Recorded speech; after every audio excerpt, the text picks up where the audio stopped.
ሰላም ጤና ይስጥልን ክቡራትና ክቡራን የኢትዮ ታይምስ ቤተሰቦቻችን ለሰዓቱ የተመረጡ አዳዲስ መረጃዎችን ይዘንላችሁ ቀርበናል። ከመረጃዎቻችን መካከልም ትምህርት ሚኒስቴር ከመጪው ዓመት ጀምሮ ተግባራዊ ለማድረግ ያቀደው አስገዳጅ መመሪያን ተከትሎ በተለያዩ ዩኒቨርሲቲዎች በዛሬው ዕለትም ተቃውሞዎች ተሰምተዋል። ይህን አስመልክቶ የተሰማውን መረጃ በዜናችን በዝርዝር እናስደምጣቸዋለን። የኢትዮጵያ እስልምና ጉዳዮች ጠቅላይ ምክር ቤት በዛሬው ዕለት በወቅታዊ ጉዳዮች ላይ መግለጫ ሰጥቷል። በመግለጫውም የአማራ ክልል ትምህርት ቢሮ በግዳጅ ግዕዝ እንዲማሩ ያሳለፈውን ውሳኔ አስመልክቶና ኢስላማዊ አልባሳትን ለብሶ መማር ህገ መንግስታዊና ሃይማኖታዊ መብት እንደሆነ ጠቅላይ ምክር ቤቱ በመግለጫው ጠቅሷል። ሙሉ መግለጫውን በዜናችን በዝርዝር የምናስደምጣችሁ ይሆናል። ከነዚህ መረጃዎች በተጨማሪ ደቡብ አፍሪካ ፍልስጤማውያንን ከአገራቸው ማጽዳት ነው በማለት ፍልስጤማውያንን እንደማትቀበል ማስታወቋል። የሮማው ሊቃነ ጳጳሳት መሪ ፖፕ ሊዮ 14ኛ የሙቀት መጨመርን ማስታገስ አልቻሉም በሚል የዓለም መንግስታትን መተቸታቸውን በነዳጅ ምርቶች ላይ የተጣሉ 30 በመቶ ግብር ከሚቀጥለው ወር ጀምሮ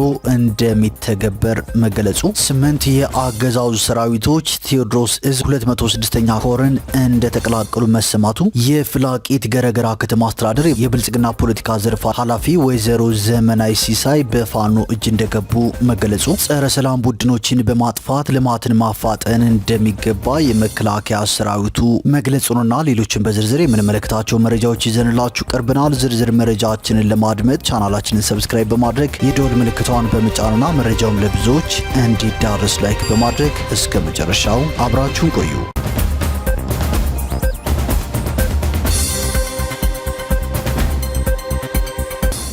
ወደ መጀመሪያው መረጃችን ስናልፍ ትምህርት ሚኒስቴር ከመጪው ዓመት ጀምሮ ተግባራዊ ለማድረግ ያቀደውን አስገዳጅ መመሪያ አስመልክቶ በዩኒቨርሲቲ ተማሪዎች ከባድ ተቃውሞ ገጥሞታል። ተቃውሞዎችም በተለያዩ ዩኒቨርሲቲዎች ቀጥለው ውለዋል። የኢፌዴሪ ትምህርት ሚኒስቴር ከመጪው ዓመት ጀምሮ በከፍተኛ ትምህርት ተቋማት ተማሪዎች ላይ ተግባራዊ ለማድረግ ያቀደው አስገዳጅ መመሪያ ተቃውሞ እንደገጠመው ተገልጿል። የትምህርት ሚኒስቴር የከፍተኛ ትምህርት ተቋማት ተማሪዎች የሶስተኛ ዓመት ትምህርታቸውን ሲያጠናቅቁ ለአንድ ዓመት የማህበረሰብ አገልግሎት እንዲሰጡ የሚያስገድደው መመሪያ ከመጪው የትምህርት ዘመን ጀምሮ ተግባራዊ ለማድረግ እቅድ እንዳለው አሳውቆ ነበር። መመሪያውን የተቃወሙ የተለያዩ ዩኒቨርሲቲ ተማሪዎች ከትናንት ጀምሮ በአገሪቱ በተለያዩ የትምህርት ተቋማት የተቃውሞ ድምጻቸውን በማሰማት ላይ ይገኛሉ። ተማሪዎቹ ሚኒስቴር መስሪያ ቤቱ ያወጣው አስገዳጅ መመሪያ ያለ መምህርነት ሙያ ስልጠና ተግባራዊ ማድረግ ተገቢ እንዳልሆነ አንስተዋል። የትምህርት ሚኒስቴር በበኩሉ የመጀመሪያ ዲግሪ ያላቸው ተመራቂ ተማሪዎች የአንድ ዓመት የማስተማር ስነ ዘዴ ኮርስ በመውሰድ ለመምህርነት ብቁ መሆን እንደሚችሉ በቅርቡ አስታውቋል።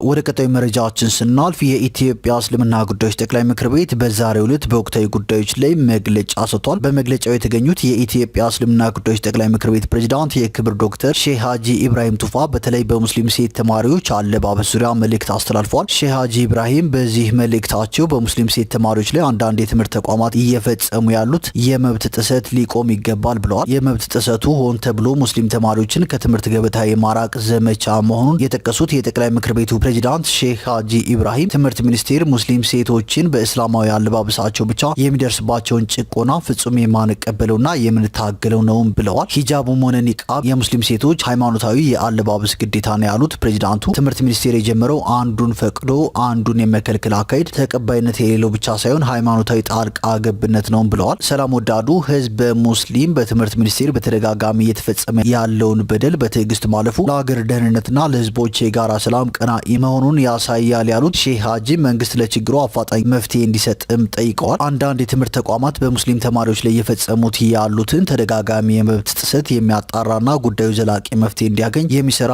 17 አባላት ያሉት ኮሚቴም እንደተቋቋመም ተገልጿል። በአማራ ክልል ሙስሊም ተማሪዎች ግዕዝ በግዳጅ እንዲማሩ በትምህርት ቢሮ በኩል የተወሰነውን ውሳኔ አስመልክቶ የአማራ ክልል ትምህርት ቢሮ በክልል ውስጥ በሚገኙ ሁሉም የአንደኛ ደረጃ ትምህርት ቤቶች ከወላጆችና ከህዝበ ሙስሊሙ መሪ ተቋም መጅሊስ ጋር ውይይት ሳይደረግበት ሙስሊም ተማሪዎች ያለ ፍላጎታቸው በግዳጅ ግዕዝ እንዲማሩ የወሰነው ውሳኔ መላው የክልሉ ህዝበ ሙስሊምና በተለያየ እርከን ያሉ የክልሉ መጅሊስ ተቃውሞታል ነው የተባለው። ስለሆነም እንደ ኢትዮጵያ እስልምና ጉዳዮች ጠቅላይ ምክር ቤትም የክልሉ ህዝበ ሙስሊምና መሪ ተቋሙ ያልተቀበለው ምክክር ያልተደረገበትና ህጻናትን በግዳጅ ለማስተማር ሊያደርግ የሚችል የህግ መሰረት በሌለበት ግዕዝን በግዳጅ ለማስተማር ያሳለፈው ውሳኔ ክልሉ ያለበትን ውስብስብ ችግር በበለጠ የሚያባብስና ውጤቱም እጅግ በጣም አደገኛ ሊሆን የሚችል በመሆኑ እንደ ኢትዮጵያ እስልምና ጉዳዮች ጠቅላይ ምክር ቤትም ውሳኔውን የምንቃወሙ ሲሆን የክልሉ ትምህርት ቢሮ ውሳኔውን በድጋሚ እንዲያጤነውና የእርምት እርምጃ እንዲወስድ እንጠይቃለን በማለት የኢትዮጵያ እስልምና ጉዳዮች ጠቅላይ ምክር ቤት በመግለጫው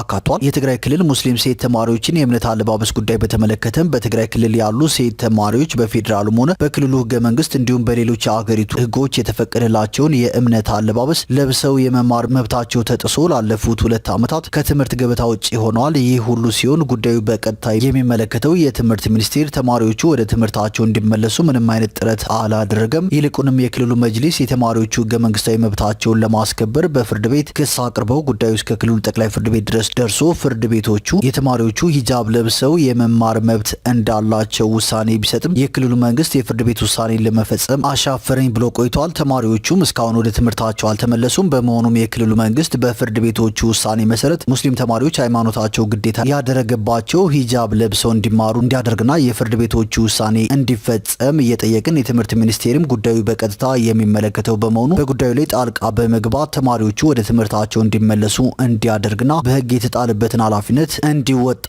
እናሳስባለን በማለት የኢትዮጵያ እስልምና ጉዳዮች ጠቅላይ ምክር ቤት በወቅታዊ ጉዳዮች ላይ በዛሬው ዕለት መግለጫ ሰጥቷል። ወደ ቀጣይ መረጃችን ስናልፍ ደቡብ አፍሪካ ከሀገራቸው ማጽዳት ነው በማለት ፍልስጤማውያንን እንደማትቀበል አስታውቃለች። ከጋዛ የመጡ ናቸው የተባሉ በርካታ ፍልስጤማውያን ወደ ግዛቷ መግባታቸውን ተከትሎ ሀገራቸውን ለቀው እንዲወጡ የሚያደርጉ ፍልስጤማውያንን ከዚህ በኋላ እንደማትቀበል አስታውቃለች። ፍልስጤማውያኑ በብዛት ከሀገራቸው እንዲወጡ የሚደረግ የማጽዳት አጀንዳ ሊሆን ይችላል በማለት ከጋዛም ሆነ ከሌሎች ግዛት የሚመጡ ፍልስጤማውያንን አስጠንቅቃለች። ደቡብ አፍሪካ እዚህ ውሳኔ ላይ የደረሰችው ባለፈው ሳምንት ከጋዛ ወደ አገሪቱ 153 ፍልስጤማውያን ተሳፋሪዎችን የያዘ አውሮፕላን አወዛጋቢ በሆነ መንገድ ወደ ግዛቷ ከገቡ በኋላ ነው። ከ150 በላይ የሚሆኑት በአንድ አውሮፕላን የተሳፈሩ ፍልስጤማውያን ደቡብ አፍሪካ መድረሳቸው ብዙ ገጽታዎቹ ግልጽ ያልሆነና አከራካሪ ሆነው እንደተገኙ ባለስልጣናቱ አስታውቀዋል። በዚህ ምክንያት ደቡብ አፍሪካ ከዚህ በኋላ ፍልስጤማውያንን የሚያጓጉዙ ተጨማሪ የቻርተር በረራዎችን መቀበል እንደማትፈልግም ገልጻለች።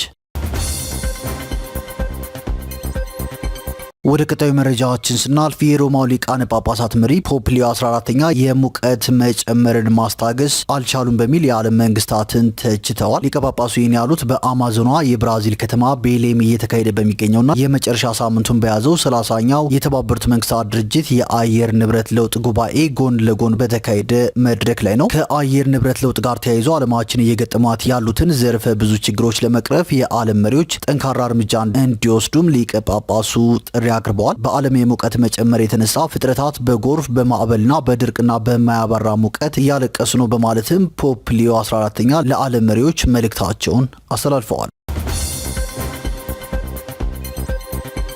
ወደ ቀጣዩ መረጃችን ስናልፍ በነዳጅ ምርቶች ላይ የተጣለው 30 በመቶ ግብር ከሚቀጥለው ወር ጀምሮ እንደሚተገበር ተገልጿል። የኢትዮጵያ መንግስት ለረጅም ጊዜ የዘለቀውን የነዳጅ ድጎማ ቀስ በቀስ ለማንሳት ከሚወስዳቸው ሰፋፊ የኢኮኖሚ ማሻሻያዎች አንዱ የሆነው አዲስ የግብር አወቃቀር ከሚቀጥለው ታህሳስ ወር ጀምሮ ተግባራዊ እንደሚሆን ካፒታል ጋዜጣ ዘግቧል። ይህ አዲስ እርምጃ በነዳጅ ምርቶች ላይ 15% ተጨማሪ እሴት ታክስና 15% ኤክሳይዝ ቀረጥን ያካተተ አጠቃላይ 30% ታክስ መጣል ሲሆን የኢትዮጵያ ነዳጅ አቅራቢ ድርጅት ከአንድ ወር በኋላ ታክሱን መሰብሰብ ይጀምራልም ተብሏል። መንግስት በዚህ አዲስ የግብር አወቃቀር እስከ ታህሳስ 2018 ዓ.ም ድረስ ለቤንዚንና ናፍጣ መሸጫ ዋጋዎች ሁሉንም ህጋዊ የግብር መጠን ጨምሮ ሙሉ ወጪን የመሸፈን ግብ ላይ ለመድረስ ማቀዱን ዘገባው አመልክቷል። የገንዘብ ሚኒስቴር በተያዘው በጀት ዓመት በነዳጅ ምርቶች ላይ አጠቃላይ 30 በመቶ ግብር ሙሉ በሙሉ ተግባራዊ እንደሚያደርግ ከ2 ወራት በፊት በጠቅላላ የዜጎች በጀት አቀራረብ ወቅት በዝርዝር ማስቀመጡ ይታወሳል። ነዳጅ በማዕከላዊ የሚጫወተው ሚና ከፍተኛ በመሆኑ የግብር ጭማሪው የዋጋ ግሽበቱ እንዲባባስ ያደርጋል የሚል ስጋት ሲከሰት እንደነበርም ይታወቃል። ከዚህ ጋር በተያያዘ የንግድና ቀጠናዊ ትስስር ሚኒስትር ክቡር ዶክተር ካሳሁን ጎፌ ትናንት ጠዋት ከነዳጅ ሪፎርም ትግበራ አብይ ኮሚቴ አባላት ጋር የሪፎርሙን አፈጻጸም ሪፖርት ገምግመዋል። በተጨማሪም በወሰን አካባቢ የሚገኘውን የነዳጅና ኢነርጂ ባለስልጣን ዋና መስሪያ ቤት የእድሳት ስራን በመጎብኘት የማጠናከሪያ ሀሳቦችን ሰጥተዋል ሲልም የንግድና ቀጠናዊ ትስስር ሚኒስቴር ገልጿል። ወደ ቀጣዩ መረጃችን ስናልፍ 8 የአገዛዙ ሰራዊቶች ቴዎድሮስ እዝ 206ኛ ኮርን መቀላቀላቸው ተሰምቷል። በመልሶ ማደራጀት ተግባሩ የቀጠናውን ትግል መልክ እየቀየረ የሚገኘው 206ኛ ኮር በአገዛዙ ላይ ከፍተኛ ጥቃት እንዳደረሰ ገልጾ በዛሬው ዕለት ደግሞ 8 የአገዛዙ ሰራዊቶች ስርዓቱን ከድተው ከነሙሉ ትጥቃቸው 206ኛ ኮር መቀላቀላቸው ታውቋል ሲል ጋዜጠኛ ተስፋዬ ወልደስላሴ መልእክቱን በማህበራዊ ትስስር ገጹ አጋርቷል። በሌላ በኩል የፍላቂት ገረገራ ከተማ አስተዳደር የብልጽግና ፓርቲ ዘርፍ ኃላፊ ወይዘሮ ዘመናዊ ሲሳይ በፋኖ እጅ መግባቷ ተሰምቷል። ከመቄት ወደ ባህር ዳር በመጓዝ ላይ እያሉ በጨጨሆ ኬላ የፍላቂት ገረገራ ከተማ አስተዳደር የብልጽግና ፖለቲካ ዘርፍ ኃላፊ ወይዘሮ ዘመናዊ ሲሳይ በፋኖ እጅ መግባቷን ጋዜጠኛ ተስፋዬ ወልደስላሴ ጨምሮ ዘግቧል። በሌላ መረጃ ደግሞ ጸረ ሰላም ቡድኖችን በማጥፋት ልማትን ማፋጠን እንደሚገባ የኢፌዴሪ መከላከያ ሰራዊት ገልጿል። በምስራቅ ጎጃም ዞን ደብረ ማርቆስ ከተማ የአስተዳደር አካላት፣ የሃይማኖት አባቶችና የአካባቢው ማህበረሰብ በተገኙበት